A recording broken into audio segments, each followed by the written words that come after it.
introduction. Let me open the slides.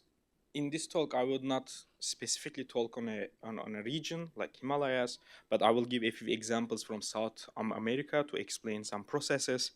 But I would like to mention that most of the talk I will be focusing on landslides in urban centers, like urban area, where they are the deadliest. But before that, let's have a look what is a landslide, just to have a brief idea for those who doesn't know much about it. Like very basically, landslide looks like this, like schematically. Okay, that we have a kind of like this source area and then the accumulation area. So let's say source and accumulation. And of course, the accumulation is the place where the impact or damage happens. Here you can see a real example from Japan. You could see that in the bottom to compare the size of it, like there are this one-story building. So how big is that? So although it doesn't look so deep actually, but this depth here could be like 40, 50 meters in this case. Of course, this is a impactful, sizable landslide as an example, but of course there are different forms of it. There are shallow flow type landslides. This what I showed a bit earlier was a translational rotational landslide. I'm sorry, which is this one here, this group, I guess. But there are also these translational ones. Rock falls are also in this category in general. So now let's talk about the risk. We want to link it to landslide hazard or landslide process to risk. So as you may already know from your education, risk is a function of exposure, who is exposed, the hazard itself, and the vulnerability. Recently, also, we start talking about the adaptation, the societal adaptation component to assess the risk. So let me give an example here. Let's say a landslide, let's assume in Germany, we are less vulnerable to natural hazards than a community in Nepal. But a landslide in Nepal will be less deadly than it will be in Germany, because in Germany we are not adapted to landslides because we don't have them. While in Nepal, although the community may be socioeconomically poorer, but they are well aware of the landslide risk, especially small communities. They really know when the landslide may happen, where it may happen as well, by simply living there with the landslides all the time. So they are well adapted to the system. So the adaptation, of course, can be interpreted in different ways, but this is how I will use it in my talk while talking about the landslide risk. Then let's talk about like what affects the landslide in general. There is this climate problem. Many people mentioned this also yesterday. Bruno mentioned this black swan events. That it's like there are other names for it. I think one of them is also record-breaking events, or that never observed before.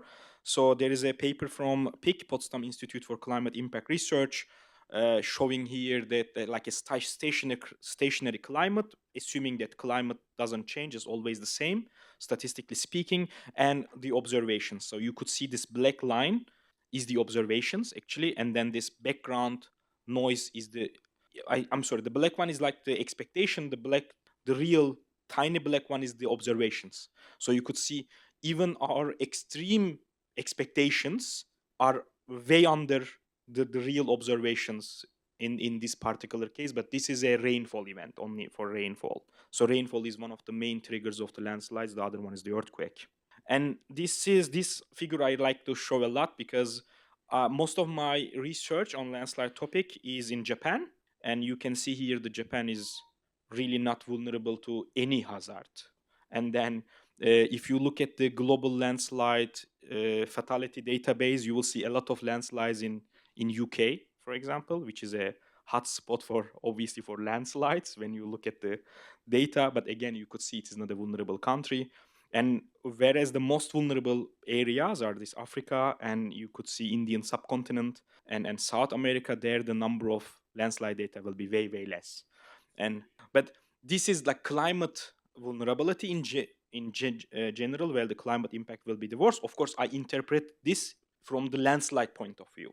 So I expect now actually the most landslide damage to happen in the tropics, tropical band, South America, Africa, and India.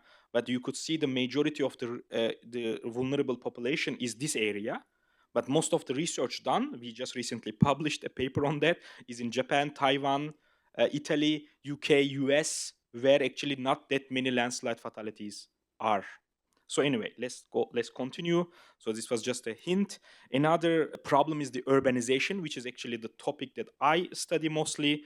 So we have a paper recently submitted by Sara Nieto. She's a bachelor student who did most of this work with the supervision of me and Edier Aristizabal. So we looked at Medellin, for example. Medellin is a large city in Colombia. Like, of course, in the Indian scale, it might be a small city, but in the normal sense, let's say it's really big. It's some million people. I think currently it's 2.5 million people live there. And you could see this. This is a photo of from a museum. So you could see it's along the narrow valley, and then it grows. It has to grow towards the steeper hill slopes. So the landslides are gravitational mass moments. So this means there is a mass, and the gravity pulls it down. So main motion creator is the gravity. So the rainfall lifts it up, let's say, so decrease the frictional force, so the gravity can do the job. And then the earthquake increases the gravitational pull force by adding a vertical force on top of it. So it again helps the gravity to pull the landslide downwards. So higher, steeper the hill slope, higher the landslide hazard, assuming geology is similar. So Medellin, they have nowhere to run away from the landslides. They have to live with it. And you could see in the other map that which we created, the change of the town over years from 1770 onwards. So here you could see 7070 in the hill slope scale. City was in this domain of like 0 to 5 degree hill slopes, and from 60s onwards you could see the city start entering really steep slopes like 20 degree to up to 30 degree, and then gradually even approaching the 40 degree hill slopes. So it is obvious that there will be, of course, landslides now. But the thing is that, of course, when the city is 10 square kilometers, let's say we expect one landslide. When it's 100 square kilometers, we expect 10 landslides. I mean, of course, the area gets bigger, so we expect equal amount of more landslides naturally. But in Medellin, you could see in this landslides per kilometer figure, this ratio is increasing. So now 10 square kilometers, we had one landslide, 100 square meter. Instead of 10 landslides, we have 100 landslides. So there is an increase in the landslide number, disproportional. Of course, because of the now city goes to the higher steep hill slopes, there will be more landslides, but also the fatalities increase. So landslides, fatalities per square kilometer also increase disproportionately to the city. So then we were like thinking, okay, does it how we can interpret this further. So one other aspect that we looked is whether these landslides are closer to the center of the city or to the perimeter of the city, the outer border of the city. So it's like a relative location, and this relative location always change, like the city is small and city is getting bigger. So we always check relatively if this is like a 1 unit, whether it is closer to 1 or to 0, and if it's getting bigger, then whether it's 0 or 1, like it is always getting relatively changing this perimeter. And you could see the landslides nearly always, except for the last few years, happened in the last 20% closer to the border. So always in the new development area we have landslides. So then it creates this idea that the landslides are then the problem of the new development. Then we decided to check what this new development is about. So of course I expect informal housing brings more landslides because there is a relationship, but whether this is true or not. So we look at in the last 20 years only this time, a bit more than 20 years, 25 actually. And then we classify the city based on these groups. So regular infrastructure here, the consolidated means formal, and then there is the informal part of the city. You could see the formal part could be regular housing or some infrastructure or this a bit sparsely built areas, while informal could be again 3 categories, like really informal settlements like dense slums, but it could also be like slightly agricultural communities with a bit of an informal touch. So it's not like a super dense community, but rather sparse again. And here we show that you see these dark purple colors are all informal, and they're all on the city borders. This is a figure from 2005 and 2023, and you could see they always remain on the outer skirts of the city. Again, when we look at the hill slopes on these homogeneous units, let's say, you could see there is a jump between formal parts of the city to the informal parts. Like the formal parts are roughly about 12-13 degree hill slopes on average, while informals are always above 20 degree. On average, always above 20 degree. And in Medellin, they have another aspect, that they have this utility tax. So they assign a tax based on the socioeconomic status of the neighborhood. So if you live in a rich neighborhood, you pay more tax for utilities than if you live in a poor neighborhood. So it is done officially. And you could also see this poorest, the category 1, which is not that big area, but it lives in the highest, steepest hill slopes. Like you could see category 2, 3 are also quite high, while when you go towards the rich, you go to this more milder hill slopes. So now we see that, okay, like how we can do it in a modeling framework, what does this mean? And then we made this hypothetical model. We developed it for another city actually with my colleagues. So on the very top here, you could see in the green colors is the natural hill slope. So there is a hill slope.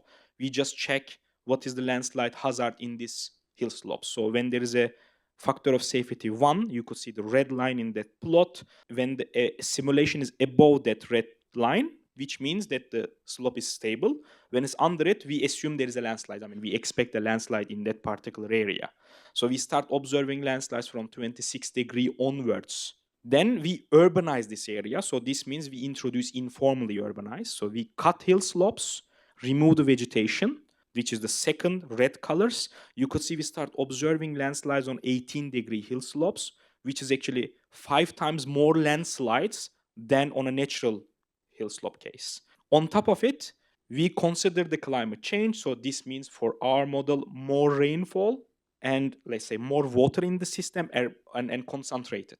Let's say it is not 10 millimeter 10 days, but 1 times 100 millimeter kind of a change as well.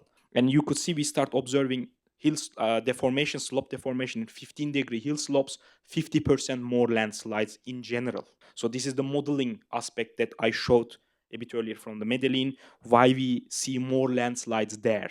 So to conclude, I would like to say that I think my colleagues also mentioned yesterday, also today morning, the systematic understanding of natural hazards, how they interact with one another, and how they interact with the other components, not between themselves, but how they interact with the exposed population, whether their vulnerability of these exposed population have impact on the hazard as well, needs to be studied more.